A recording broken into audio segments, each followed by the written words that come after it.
Hi everyone, thanks Collie. I'm here today to talk to you about using data to fuel intelligent customer experiences. So first thing, the pandemic has changed everything. It's changed a lot. And why do I feel this is an important conversation for us to have today? That's because right now, investment in data analytics is more crucial than ever before. Both personally and professionally, the pandemic has changed the nature of how we do business, how we interact with each other, and how we behave.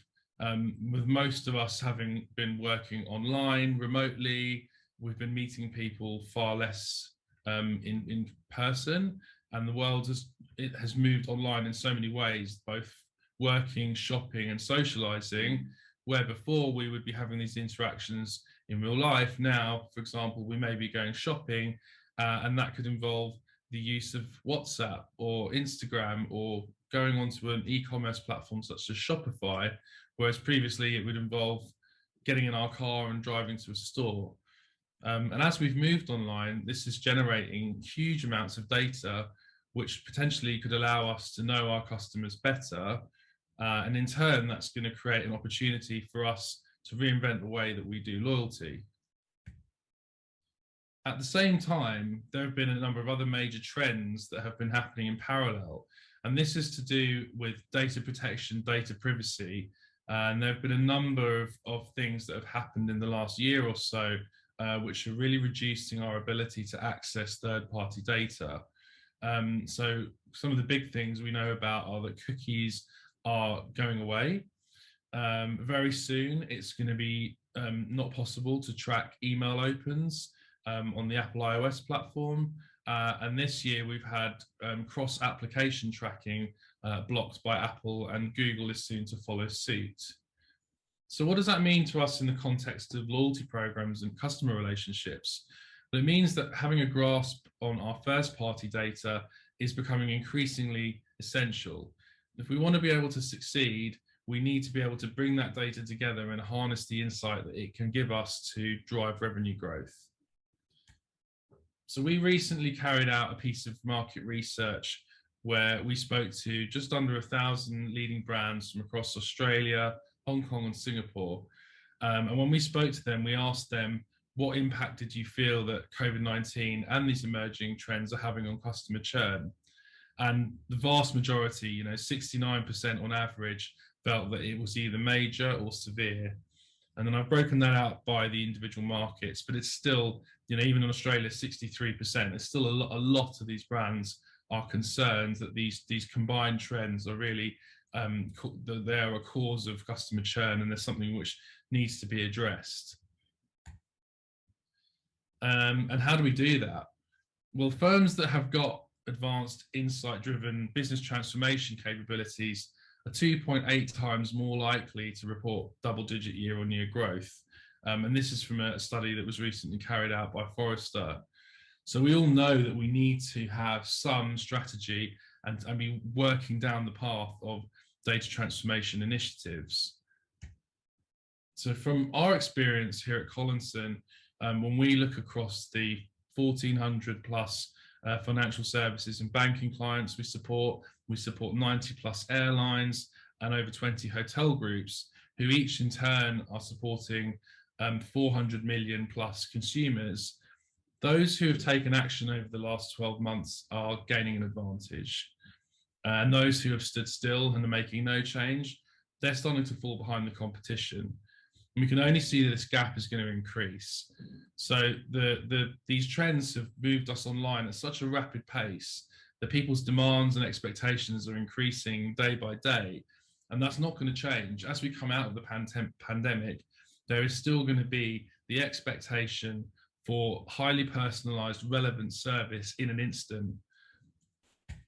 And that's backed up by some statistics from another piece of research that was carried out by Salesforce around customer expectations.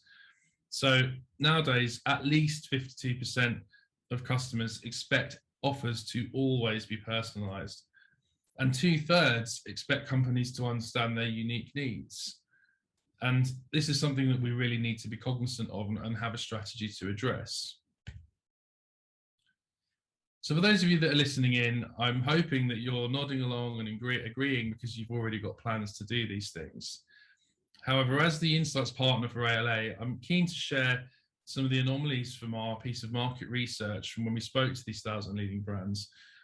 So we found that despite sometimes recognizing some of the challenges and the value of data analytics, we don't necessarily have the right strategies in place to overcome the challenges that need to be addressed. And today I'm going to leave you with 4 key actionable takeaways that will ensure that you don't fall into this trap. So first of all, let's take a step back and just explain to you, when we speak to customers, we will often talk through the 5 common goals related to data and analytics. So the first one is to understand where you are within the analytics cycle. And I'm going to talk a bit about this in a minute and explain this in more detail. Once you know where you are on the cycle, you can understand or have a plan to try to move up the cycle and increase your maturity along that cycle. Once you've done this, usually the next step is to streamline and sort your data sources and bring them together in some coherent way to extract value from them. Once you've done this, you can start to create the loyalty mechanisms within your customer base that can either leverage that data that you've already got or start to build and collect the data that you need in order to be successful. After you've done this, the next step is really to apply automation and artificial intelligence, which will allow you to perform these operations at scale at a lower cost. And finally, once you have all of this good stuff in place, you need to benchmark it, evolve it, and optimize it so that you continue to keep up with the changing needs of your customers and their demands. So this is the analytics cycle I just referred to. And we often try to put customers on this and see where they stand currently and where they'd like to get to in a few years' time. So starting at level 0, this is where we have some rationale that we want to collect some data, but we haven't started doing that yet. Level 1 is that some data collection activity has begun, but it's fairly minimal. Level 2 is that data has been collected, but not currently being utilized. Stage 3 is there is now some need to interrogate data. So we're starting to ask some questions of our data and starting to try to gain some insight from it.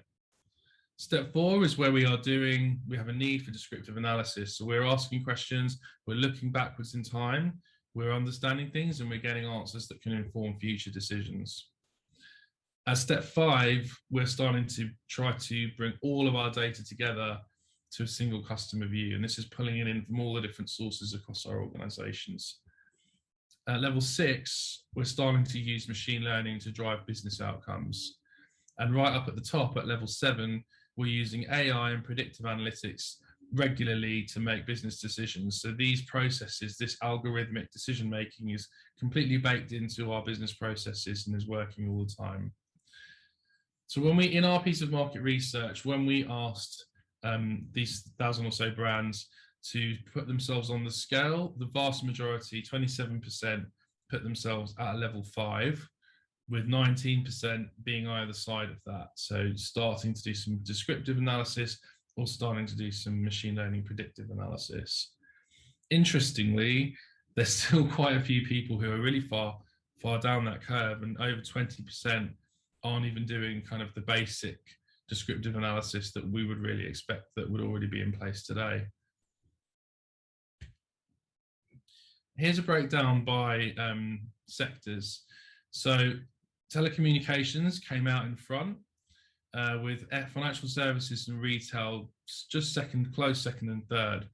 So this was interesting from our perspective because we often find that retail tends to track ahead and financial services tends to track behind. But this potentially, we believe that the financial services results are the fact that there's a spread between the organizations within that group, where the more traditional banks may be further behind, but you now have another breed of startup sort of virtual banks and fintechs that are starting to push the envelope and to move that forwards. We then also looked at this level of maturity based on the job descriptions of the people who responded. And interestingly, what we found was that when you look at the people who have the vision, so this is the heads of customer experience versus the people who need to execute the vision, so this would be the heads of data analytics, often the people with the vision see themselves further forward than the people who actually need to make the work happen. And in the Australian market, that was actually even more so, where we saw that the heads of data analytics who responded felt that they were even further down that curve than the people who've got the sort of the vision for the future. So that was an interesting result that we came across. We then asked people where they want to be in 2 years' time. And obviously everybody, 70% or so of the respondents, want to be right up at that top end. They want to be using machine learning, they want to have predictive analysis and AI running decision-making within their programs.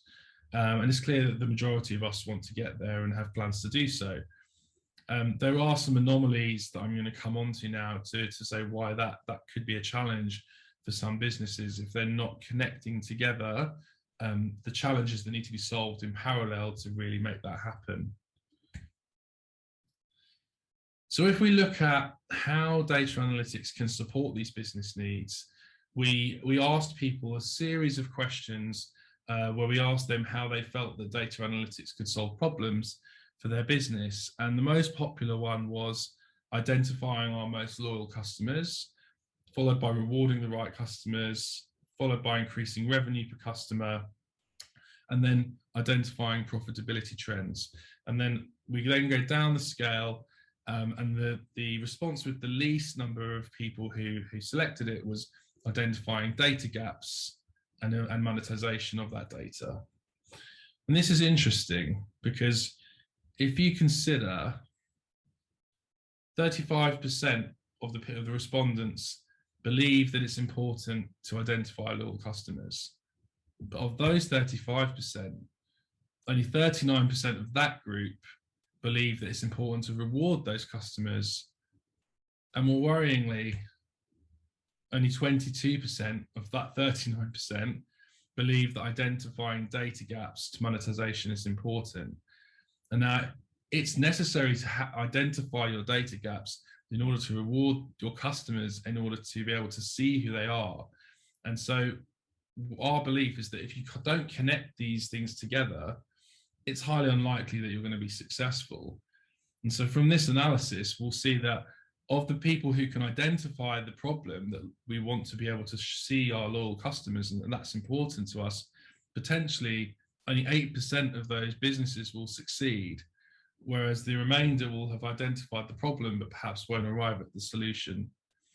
And for the remaining other 500 or so businesses who aren't focusing on loyal customers, well, they're just spending marketing dollars on disengaged consumers, and they're not even competing in the right space, which is great news for everyone here today. So now let me come on to the takeaways. So how do you make your loyalty data dreams a reality? So the first thing is to build an interconnected loyalty approach. And by this, I mean that data culture needs to go beyond the remit of the data team. Within our businesses, we often have a data team, and we believe that we outsource all of our data problems to those individuals. And that needs to change. Every part of every business has data, creates data, and that data can be used to generate value. And we need to build that culture into all of the departments so that every part of a business, every individual within the business is thinking about this and thinking about how the data they generate can be used to drive good business outcomes and to identify our collective goals. The second takeaway is to identify which data insights will monetize the program. And so to do this, we need to consider every step of the customer journey for each department that's involved. And so along every step where each department has some involvement, what are they doing? What data do they collect? What data do they produce? How can that insight be used to activate the customer or to generate some additional revenue from that customer, either now or at some point in the future? The third one is to provide relevant rewards and content. So you can have the best data strategy and the best personalization. But if you're rewarding your customer with things that they don't want, it will not make a difference and it will not result in loyalty. And often this is something that gets overlooked. You can use your data and analytics to truly understand what are the right rewards and the right content and the right frequency to be engaging with your customer to really truly drive that loyalty. And that's something which we don't see data analytics teams or businesses focusing enough of their analytics capability on. And the fourth one is that AI must be part of your strategy. So in the study which we carried out, over 50% of people we spoke to were already using AI in some way to hyper-personalize. And you should be doing this too. So some of the stats we received was over 56% of businesses are using AI to anticipate their customer needs. 56% are using AI to deliver targeted content either far more quickly or more accurately. 53% are using AI to optimize their marketing campaigns, and 50% are using AI to modify communication messages in flight when necessary. We also looked at where companies are using AI, and overwhelmingly this was in-app, but also on-site, in campaigns, and in the call center. So in conclusion, the shift to online and increasingly restricted access to third-party data means that we really need to have a grasp on our primary data sources. And the second one is, though most businesses have got clear data goals, the strategy is not always quite there in terms of how to get there. And it's worth thinking about how some of these challenges are interconnected and support each other in their solution. And the third one is, in order to achieve your loyalty goals, be sure to include the 4 takeaways that we've provided today. Thank you very much. And we're now open for some questions in the Q&A. Daniel, thank you so much for being with us today. No worries. For having me. Listen, I completely agree with you about, it's so important to invest in data analytics. It's critical more now than ever, especially due to COVID and how we understand our behaviour and can talk to them as well. Which industries did you see were using data in more sophisticated ways than others? So historically, we've actually, in my experience, we've tended to find that retail tracks ahead of the others in terms of personalization and understanding customers just through a needs must situation. But then more recently, you've had fintechs who have kind of been emerging and they're really starting to push the envelope because they're built on a completely modern technology stack and they've got access to the latest, newest ways of handling data and processing it. So those are the kind of the 2 that are usually ahead. But in our study, we actually found the responses that was the telco put themselves at the forefront. So that was the results of the study. But from my personal experience, it's usually retail. Okay. And look, we've obviously spoken about data and personalization, and customers give us their data and expect us to use it, what we know about them, to add value into their day-to-day life. Were you surprised at how many companies showed up in your maturity cycle as not using their customer data in any way? Not really, no, because I think what tends to happen is that businesses are often operating in a series of data silos, and then an analytics department is suddenly tasked with solving that problem. But a lot of the time they've got to solve a problem of culture, which is you've got a sales department, a marketing department, possibly a separate loyalty division, who all have bits of data, but are not working coherently to bring that together. And so that starts to become quite a difficult challenge to solve.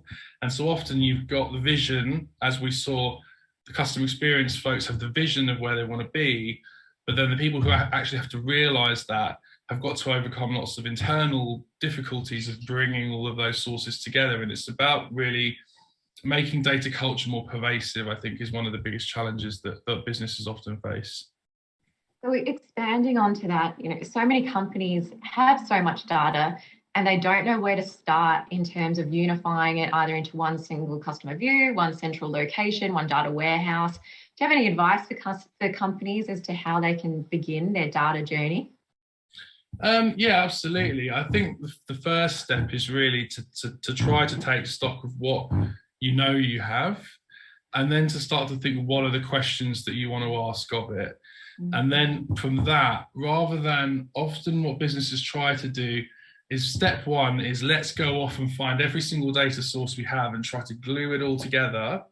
And then in 2 years' time, I'll ask a question. And by the time they've sort of tried to glue together the first 20 things, the questions have changed, and then they need to go off and do other things. So I would say take a question-based approach. So write your list of what are the 10 things you want to know from your data, then go off and seek the data sources to solve that. And if you can solve those problems, then solve the next 10 and then the next 10, over time, you'll start to build a very holistic data set. And I think that will bring you value more quickly than trying to boil the ocean and obtain every asset you've got all at once. Yeah, I agree. Look, you can cast the net far and wide, but I think you need to bring it in and really pinpoint on those core questions you're trying to solve for and start there. A question that we've got come through from Sarah Franklin has said, I work mostly with hospitality businesses that have gone through a rapid revolution in connecting customers to their orders thanks to online and order at table platforms. Are they new to this? Oh, sorry. What's your best advice for companies coming out with this sort of data and technology? Sorry, what was the last bit you said that what's the technology they're using? So we said orders that are thanks to online and order at table platforms. Are they new to all of this? What is your best advice for, I suppose, companies approaching data in this way? Oh, order at table. Got you. So we do a lot of work in hospitality as well, and I think the whole paradigm that we've moved online and we're trying to do contactless everywhere now is great in terms of how you can integrate that order at table data. Is really to have a clear strategy around, if you're in hospitality, I assume you're going to have some set of customer profile. You're going to then have ancillaries that you've got that you can link to that. And then you're really going to have this separate segment of group of people who are going to do order at table.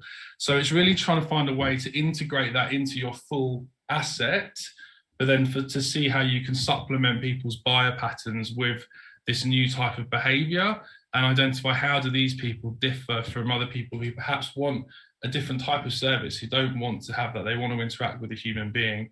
So there is a lot of insight to be found from really doing those comparisons and then trying to see how you can bring that service to more customers and make that more appealing to others. And sort of extending on the data conversation and privacy, question here from Tanya. Do you think that the Privacy Act has an impact on the type of data that customers are now willing to share more readily? I think it always comes down to consent and the value exchange that you're putting on the table. I mean, as many of us, myself included, are willing on a daily basis to hand over a lot of our data to people like Google, Microsoft, Apple, because they provide us with extremely high value services in return. And I think whenever you're talking to your customers in that context, it's really about being able to convey the value that you're going to reward them with in exchange for them giving you the consent to use that data. And most of the time, people are willing to give that consent if the personalized service they're going to receive is superior to them not giving that consent. Let's talk about Apple. There's obviously some changes coming out with their new system upgrade, the iOS 15. That's going to have quite a big impact to marketers across emails and other channels as well through digital. Can you tell us a bit more about how that is going to impact marketers and how Absolutely. that might impact our data? Sure. So when we get to the next launch of iOS 15, which is coming sort of mid-September, what Apple's going to do is it's going to now start to show every email on an Apple device will look like it's been opened. So your email open rate is going to suddenly shoot through the roof, but it's no longer really a true representation of what's happening. And there's a number, if you're using marketing automation, there's a number of processes that rely on opens. So you've got things like optimizing for send time. You've got perhaps splits within your campaigns based on if they did open or didn't open. So anyone who's running a sophisticated communications program really needs to go through and think, how do I decouple the open metric from any of my marketing communications and stop using it in any analyses that I'm using or decision making I'm doing? So it's quite a big deal. And going forward, it's about really starting to think about using other conversion metrics. So looking at clicks and trying to make decisions off the back of those, and always having really clear call to action so that you can gather some meaningful data from your communications. I think Google's going to follow suit probably sometime in the next year. I imagine they'll do the same. Yeah, I think it's going to be a big one for many of us on this call, and reviewing our metrics, the effectiveness, and how we might, dare I say, pivot and how we shift what we look at in terms of performance. Question here from Billy, who has asked, taking a question-based approach, what is the first 2 questions you would ask customers when trying to find out where they are at? Asking customers, so people who are trying to start on their journey of data, I would ask them, what is your data collection rationale?